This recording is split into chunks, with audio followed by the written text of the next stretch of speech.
Hello, everybody. This is Porter's Competitive Strategies PowerPoint. My name is Mauro Tijerina. This is California Intercontinental University. This is Management 645 Strategic Management, a Global Approach. The professor is Dr. Vance. And today is March the 8th, 2020. So the agenda for today will be having an overview of Porter's four competitive strategies. We'll be talking about the types of competitive strategies employed by the companies. We'll also be talking about the usefulness of Porter strategies in analyzing these companies. At the end, we'll be talking about the key takeaways, and we'll be opening up the PowerPoint for questioning. So, the overview of Porter's four competitive strategies. So, Porter strategies are strategies that may be employed by companies to define the direction of their company, as stated by Whelan, Hunger, Hoffman, and Bamford. 2018, Michael Porter provides four strategies that a business can choose from. Now, he also states that these are vital for business to select a clear course if they seek to outdo their competition. So, regardless of what strategy they choose, it is always imperative, and it's stated by Porter, to choose one to be able to kind of hone in on your company's either strengths and from there kind of help you outdo the competition.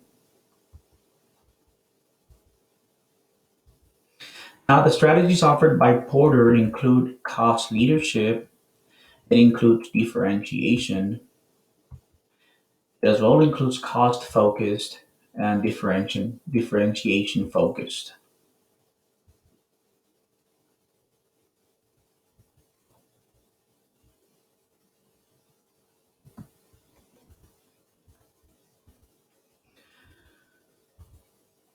In a cost leadership strategy, so the target is a broad marketing where the company offers the lowest price possible. This strategy offers two avenues. A company can either keep costs as low as possible or ensure that it can get a large market share while offering average prices. Regardless, the goal of both avenues is to keep company costs the lowest possible. Now, when it comes to consumers, businesses that employ this strategy usually have ample investment capital at their feet. They usually have efficient logistics and low costs regarding materials and labor. All in all, the companies are usually focused on internal processes. Now, in a differentiation strategy, the target is also a broad market. However, the company's good or service offers a unique feature, something that kind of distinguishes it from the rest or the competitors. This strategy, companies should make a product as unique and exclusive as possible with the aim of making it more attractive than those products of the competition. Again, the key element here is to um, have proper research and development, innovation, and a skill to offer high quality. Likewise, marketing is essential as it helps the market know and understand the product's offering. Failure to accordingly market the company's product risks losing market territory to the competition. In conclusion, the goal of this strategy is to focus on the outside world as it fosters a creative approach. The next one is cost focused strategy. In a cost focused strategy, the target is a niche market in where there is little competition. A focused strategy offers the lowest possible price. The goal is to select a transparent niche market, and by understanding the various or repertoire of elements of the market along with the consumer's wishes, business can ensure that their costs stay low.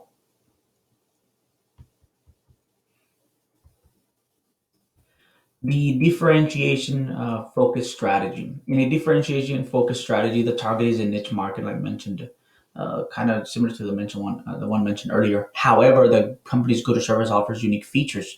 Moreover, in a differentiation focused strategy, robust loyalty among consumers is often involved. Likewise, in this strategy, it is imperative to ensure that a company's products remain unique, as this allows it to stay ahead of the competition.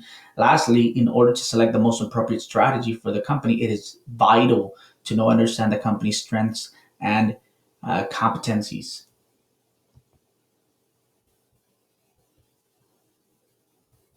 So, how do we determine a company's strategy? And remember, again, Whelan recommends a SWOT analysis.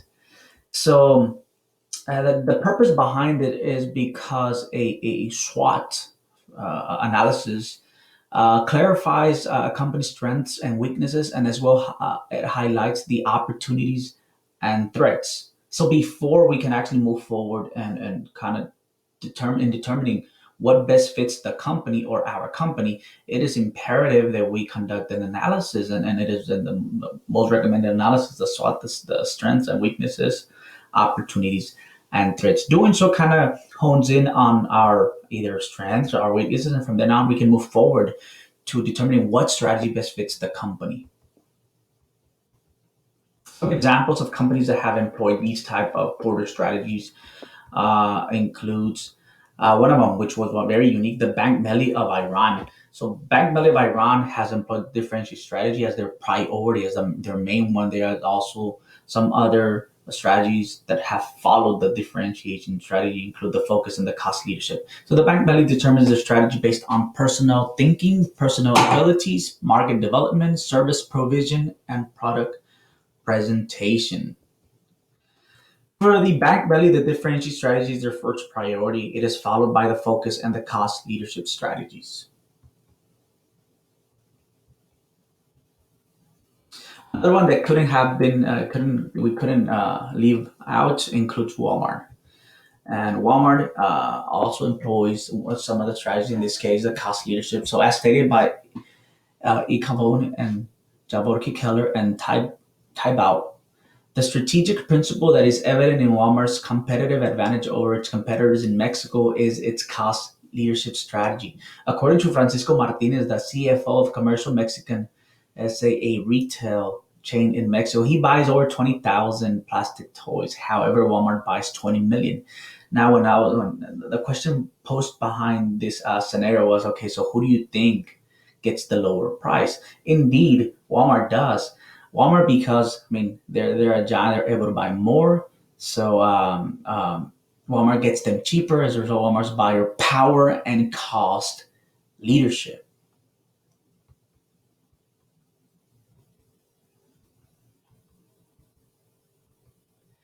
Another company that employs the Porter's strategies includes Gillette.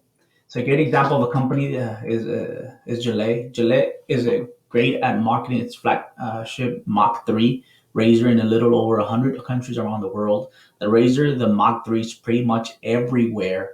Likewise, the Mach 3's advanced three-blade design costs more than the competitor's wet shaving system. Nonetheless, their differentiation strategy is clear in Gillette's global marketing efforts. So though it costs more, they have been able to gain the trust of their market, and because of their differentiation and uniqueness, people are willing to pay more for Gillette. So key takeaway. So we talked briefly about Porter's four competitive strategies.